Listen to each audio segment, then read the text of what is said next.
Do'stlar, mana sizga yangilik. Endi tomda suvoq qilishyapti. Eng qizig'i bu suvog'imiz yozda issig'idan, qishda sovuqdan saqlaydigandan bo'lgan. Bu suvog'imiz nima desalar, do'stlar, ya'ni qalinligi 7 sm bo'ladi, 10 sm gacha bo'lar ekan. Xohlasalar kvadratiga, xohlasalar kubiga qilib berishar ekan. Eng qizig'i bu suvog'imizni oyoqdagi, ya'ni steyashkaga ham ishlatsalar bo'lar ekan. Hozir ko'rib turgan joylarni o'pish 200 kvadrat metr.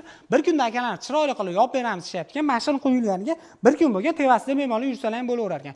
Yuk hamma yoq ko'taradi. Eng qizig'i to'sinim havo olmaydi, chirib ketadi deganlar uchun mutlaqo adashasizlar. Tagiga ya'ni izospan materialigacha qo'yib berishar ekan. 1 kvadrat metr narxiga keladigan bo'lsak, 45 ming so'm bo'ladi. Ya'ni 7 sm bu narxlarda ichida O'zbekiston bo'ladi. Dastavka, ustanovka, pena-beton xizmati, usta haqqi hamma yo'g'ini, ya'ni izospan materialigacha o'z ichiga oladi. Faqatgina sizdan talab qilinadigan narsa yeb ichish yotog'ini qilib bersalar bo'ldi.